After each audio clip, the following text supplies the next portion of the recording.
question. And again, as a coach, you come into these matches, you've got to make decisions. The one thing that we anticipated coming into this game was that US press, and we knew we needed to be a bit more direct to play over it. And Cavallino gives us a good option in that target man role, to have people like Johnny David running off and Arfield and Azario underneath. So, that was the purpose of that. And Alfonso, he's been playing fantastic at Bayern Munich at left back. He's been touted as hitting those world-class standards in recent games. We knew the US were bringing Sergio Dest in, and we're going to load our left back up, which was 19-year-old Kamal Miller, who has been off for 3-4 weeks since the last game. So for us, it was about making sure that, one, we could find Fonzie in those wide areas, and we didn't in the first half enough, with those diagonal passes and playing central to play wide. But second half, we seen a bit more of Alfonso, and we wanted to take Fonzie up front. I mean, that was part of the plan, but the injury to Daniil that hurt us. It meant that we had some other rolls of the dice we needed to make, and it was a tough situation. Who would like to go next? Thank you. Doug McIntyre, Yahoo Sports. John, how different was the U.S. team that you played tonight compared to a month ago? Well, I'll say this. They were clinical and good on set pieces. Very good. So that was 12 shots to 11. 5 shots on target for the US, 3 for Canada. 36% possession for US, 64 for Canada. 520 passes for Canada, 420 for the US. So in my mind, when I look at the performance, the difference is they were bloody clinical tonight. And that was the focus. You could see that intent. I think they really contested in the midfield. I think they put a hell of a battle up there. And in defensive transition, their attacking transition, they were lethal. They really hurt us when we had our fullbacks high.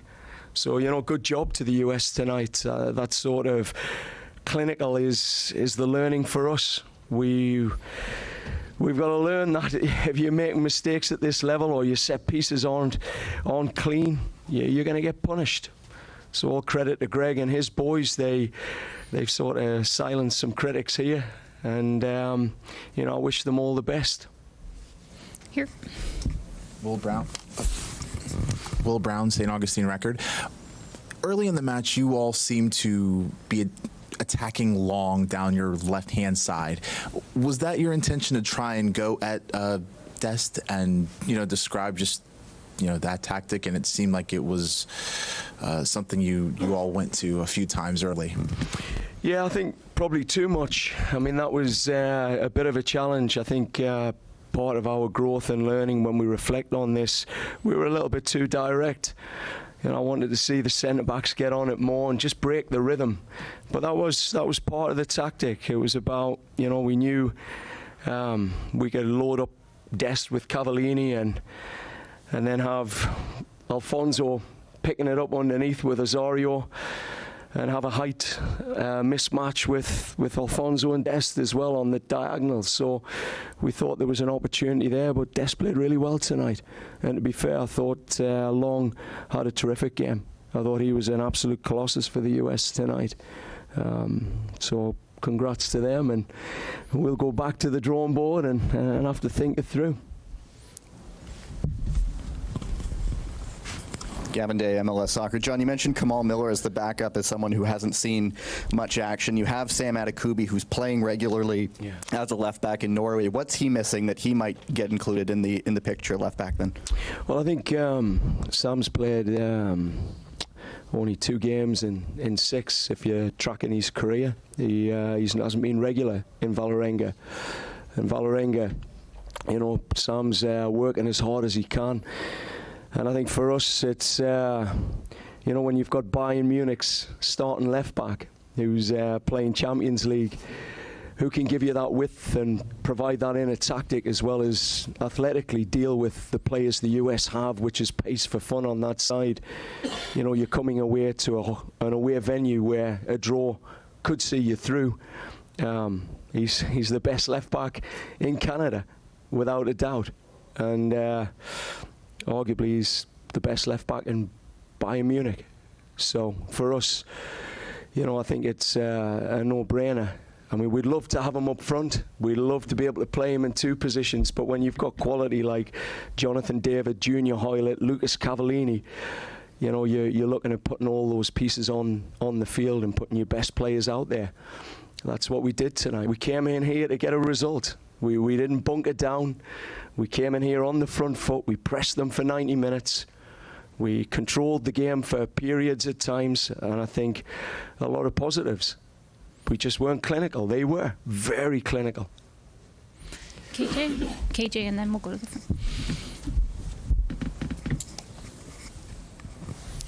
Christian Jack, TSN. Hey, John, I know you'll go back and look at the goals and the two set-piece goals, but I want to ask you about the second goal.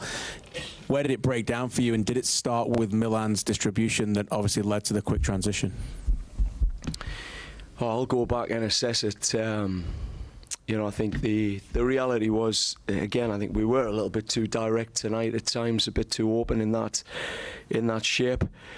But I got to credit them. You know, I've got to credit the boys. They'll learn from this loss. This is what we're on the process of.